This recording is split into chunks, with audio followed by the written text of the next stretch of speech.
Gravimni chiroyli bo'lib uxlashga, chunki ertaga bitta bloger ayol bilan uchrashamiz. Shuning uchun yuzimni chiroyli qilib uxut qilib, ertagalikka tayyorgarlik ko'rmoqchiman. Birinchi bo'lib yuzimizni Lalaris Penni ko'k penkasi bilan yuvib olamiz, chunki bu penkasi yuzni quritib yormasdan chiroyli qilib tozalab beradi. Bu penka yuzingizdagi poralarni ich-ichiga kirib, qora nuqtalaringizni chuqur tozalab beradi va teksturasi juda ham yumshoq bo'lganligi uchun ta'sirchan yuzlilarga ham zo'r mos tushadi. Yuz baryerini tiklab beruvchi molochniy strukturali shu tonerni birinchi bo'lib surtib olamiz. Bu toner keyingi uhudoviy etapga yuzimizni tayyorlab beradi.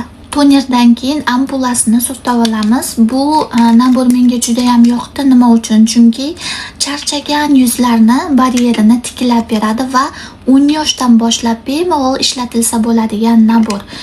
Ichiga har xil zararli ximikatlar qo'shilmagan, shunchaki yuzingizni tinchlantirib, baryerini mustahkamlab beruvchi nabor hisoblanadi. Undan keyin serumni surtiladi. O'zimni 14 yoshli, 15 yoshlimi, 14 yoshli jiyanimga ham xuddi shu naborni sovg'a qilmoqchiman, chunki unda ham o'sha gormonal problemalar boshlanib, yuzini strukturasi, ya'ni yuzidagi teri juda ham o'zgarib ketgan.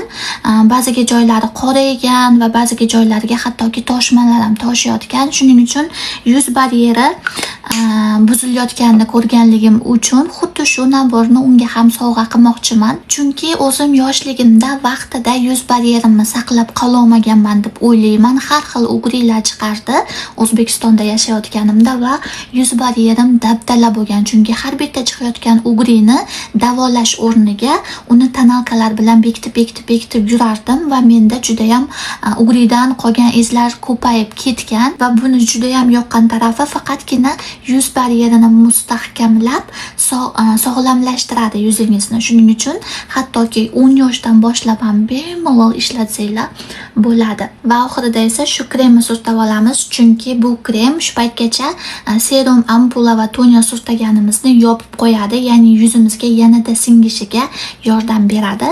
Shuning uchun oxirida ko'pincha krem ishlatiladi. Men bu kremni ko'pgina surtayman, chunki uxlashdan oldin ko'pgina qilib surtalsa, ertalabgacha yuzim tiniqlashib, yaltirab qoladi. Yuz baryerim ancha mustahkamlashganday bo'ladi. Shuning uchun bu kremni uxlashdan oldin ko'p surtab uxlayapman.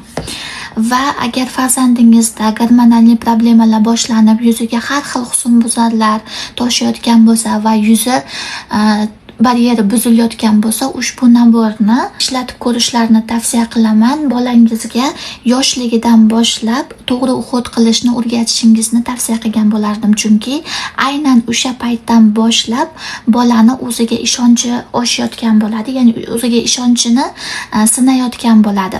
Agar siz unga to'g'ri yo'l ko'rsatib, yuzlariga to'g'ri uxutlar tanlab, o'ziga chiroyli qarashni o'rgatsangiz, yanada o'ziga bo'lgan ishonch oshadi. Agar mayli kutib tur, o'zi o'tib ketadi, bu gormonalnidan yokida kir sovun bilan yuv yokida bunaqa surtasang o'tib ketadi deb turib battar yuzini yomonlashtirib olsangiz, u farzandingizni psixikasiga ham ta'sir qiladi, o'ziga bo'lgan ishonch ham shunchalik tushib ketadi. Shuning uchun yoshligidan o'ziga chiroyli qilib uxut qilishini, to'g'ri uxut qilishini o'rgatishingiz kerak deb o'ylayman. Bu nabor qanaqa yuzlilarga ko'proq mos tushishi haqida to'liq ma'lumotni Telegram kanalimizdan bemalol olsangiz bo'ladi va yuzingizga qanday uhudoviy naborlar mos tushishini bepul konsultatsiya orqali bemalol bilib olsangiz ham bo'ladi.